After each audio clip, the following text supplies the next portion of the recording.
Bismillahirrahmanirrahim. Assalamualaikum warahmatullahi wabarakatuh. Alhamdulillah. Alhamdulillahilladzi an'amana binikmatil iman wal islam. Ashhadu an la ilaha illallah wahdahu la syarikalah. Wa ashhadu anna Muhammadan abduhu wa rasuluh. Allahumma sholli wa sallim wa barik ala Muhammad wa ala alihi wa sahbihi ajmain amma ba'du. Alhamdulillah senantiasa kita memanjatkan puji syukur kehadirat Allah Subhanahu wa taala atas karunia, anugerah, nikmat sehat, nikmat iman, nikmat kesempatan, berbagai nikmat yang tidak bisa kita rinci. Kita senantiasa memanjatkan puji syukur kehadirat Allah Subhanahu wa taala. Jamaah sholat subuh yang dirahmati Allah, kita memahami dan kita tahu sebagai umat muslim bahwa Al-Quran adalah petunjuk kehidupan. Al-Quran adalah pedoman kita di dalam melangkah untuk mencapai jalan kebenaran yang diridhoi Allah. Dan kita juga memahami bahwa berbagai persoalan bisa kita atasi dengan petunjuk-petunjuk yang ada di Al-Quran, karena memang Al-Quran itu grounded norm way of life.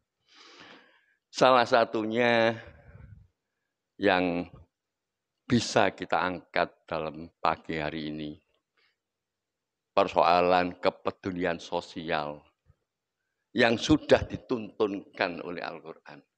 Dan kita seringkali juga membacanya. Ini juga merupakan senjata ampuh nilai dakwah Kiai Haji Ahmad Dahlan, yakni surat Al-Ma'un.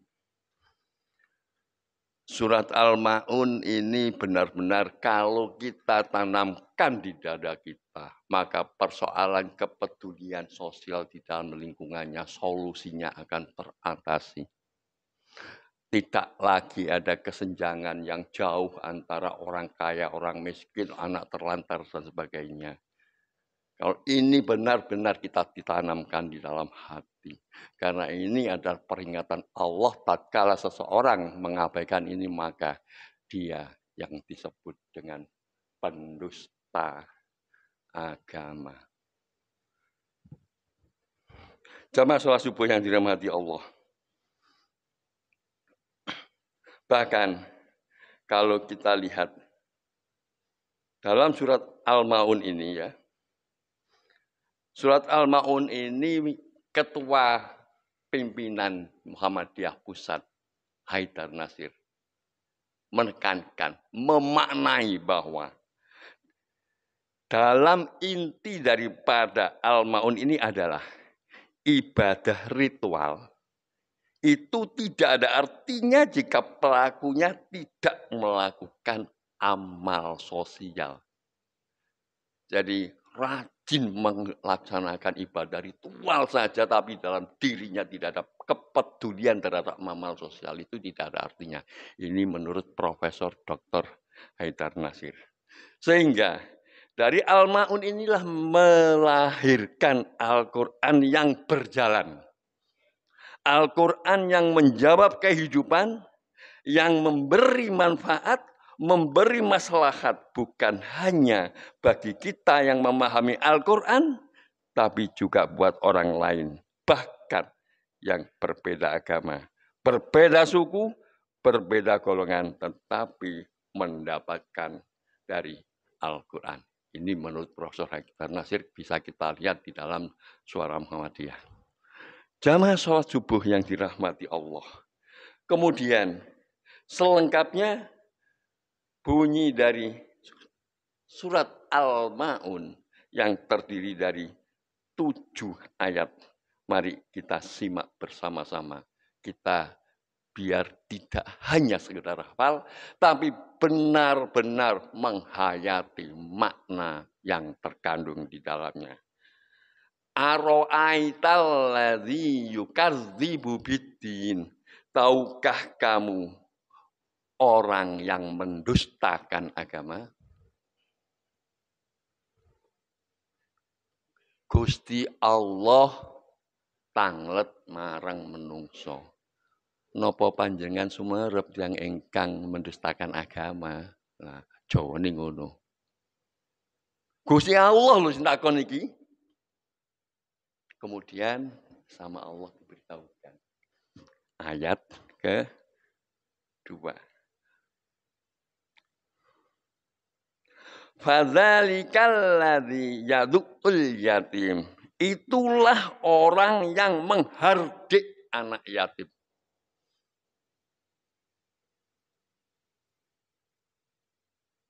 Ayat ketiganya, wala yakhudzu ala ta'amil miskin, dan tidak menganjurkan memberi makan orang miskin.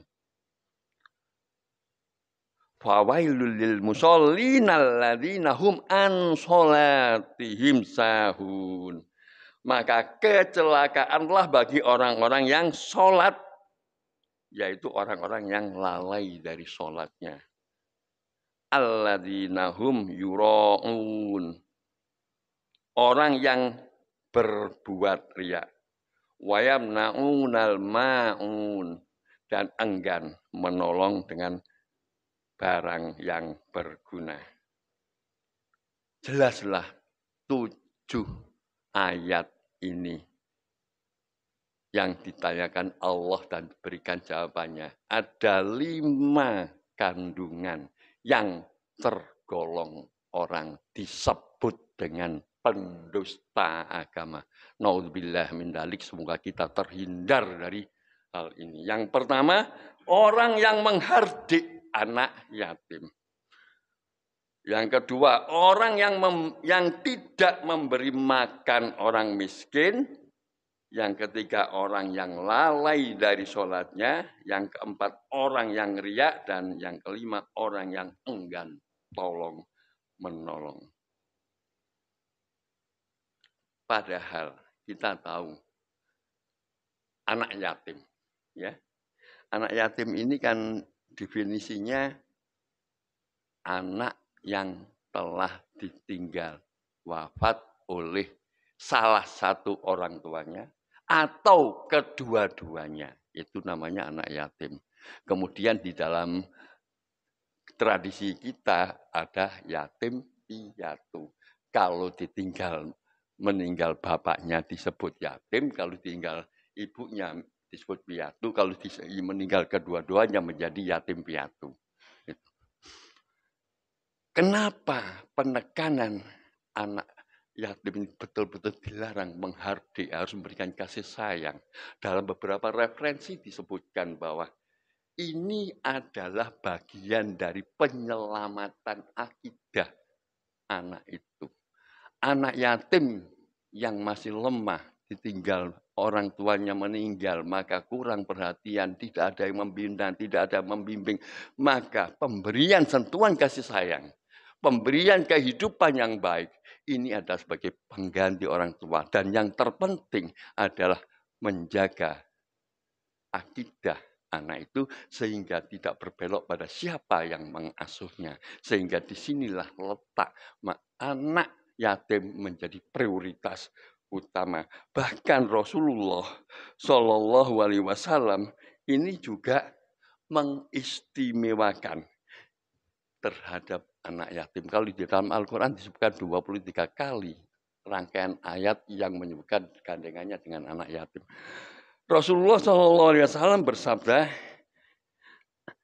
ana wa kafilul yatimi fil jannati hakadha wasaro bisababati wal wusto wa farroja bainahuma say'a.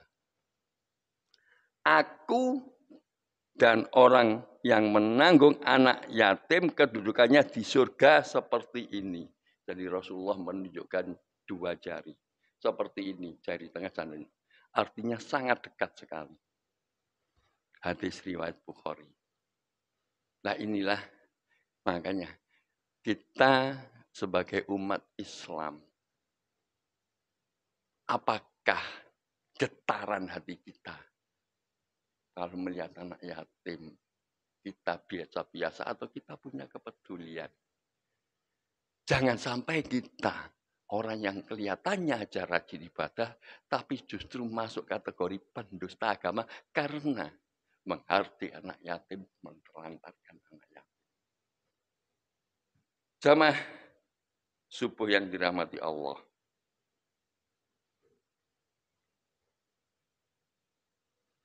Yang kedua adalah wala yahuddu ala ta'amil miskin. Tidak menganjurkan memberi makan orang miskin. Pelit.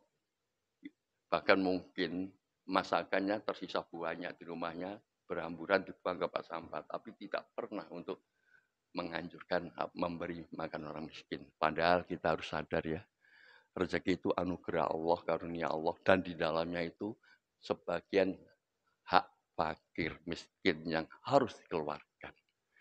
Nah kalau kita diberi rezeki banyak, maka jangan sampai kita sebagai orang yang tergolong menghalang-halangi atau tidak menganjurkan memberikan makan pada fakir miskin. Ada sebuah hadis yang sangat panjang dari Rasulullah SAW, keutamaan memberi makan fakir miskin. Saya bacakan terjemahnya langsung ya. Siapakah di antara kalian yang pada hari ini berpuasa? Abu Bakar menjawab, saya. Beliau bertanya lagi, siapakah di antara kalian yang hari ini sudah mengiringi jenazah? Abu Bakar menjawab, saya. Nabi bertanya lagi, siapakah di antara kalian yang hari ini memberi makan orang miskin? Abu Bakar menjawab, saya. Nabi bertanya lagi, siapakah di antara kalian yang hari ini menjenguk orang sakit? Abu Bakar menjawab, saya. Maka Rasulullah pun bersabda, tidaklah ciri-ciri itu terkumpul pada diri seseorang, melainkan dia pasti akan masuk surga. Di riwayat Muslim. Jadi termasuk ciri-ciri di dalamnya itu adalah memberi makan orang miskin. Kemudian pada ayat 4 dan 5, fawailul lil musallin alladzina hum an sholatihim sahun.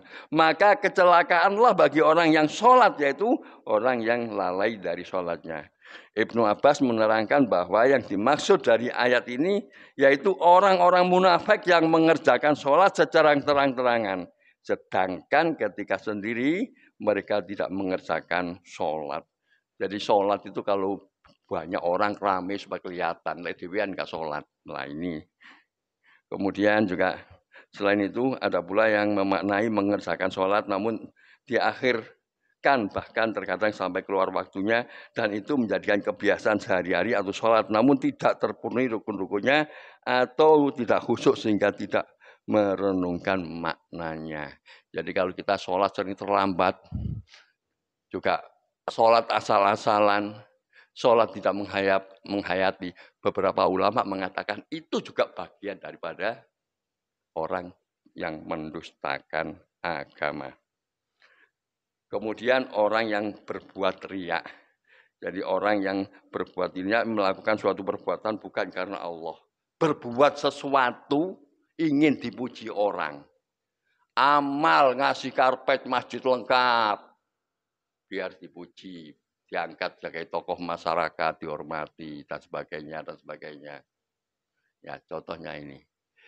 Kemudian yang terakhir adalah tidak ya menyarankan untuk gotong royong atau tolong menolong. Padahal kita sebagai umat muslim diwajibkan untuk saling tolong menolong dalam hal berbuat baik. Tapi dilarang keras tolong menolong untuk kejahatan. Ini perintah Allah karena ini tertuang di dalam Al-Qur'an, ta'awanu 'alal birri wat taqwa wa la ta'awanu 'alal ismi wal udwan. Janganlah kau saling tolong menolong kamu untuk kebaikan dan janganlah kamu saling tolong menolong untuk keburukan atau berbuat dosa. Jadi sekarang kita berkaca benggala, kaca benggala nang awake dhewe. kira-kira awake dhewe iki dari 5 ukara mau wis terlepas apa sik ana sing jiret nang awake dhewe. Lek sik ana sing jiret nang awake dhewe, berarti kene iki masih belum bersih dari unsur pendusta agama. Ndang-ndang diilangne mumpung sik urip. Itulah yang bisa saya sampaikan pagi hari ini sebagai pengganti Ustadz Hamka. Semoga bermanfaat dan bisa diterima. Aqulu qouli hadza wastaghfiru innahu wal ghafurur rahim. Mari kita tutup dengan doa kafaratul majelis. Subhanakallahumma wa bihamdika asyhadu an la ilaha illa anta astaghfiruka wa atubu ilaik. Assalamualaikum warahmatullahi wabarakatuh.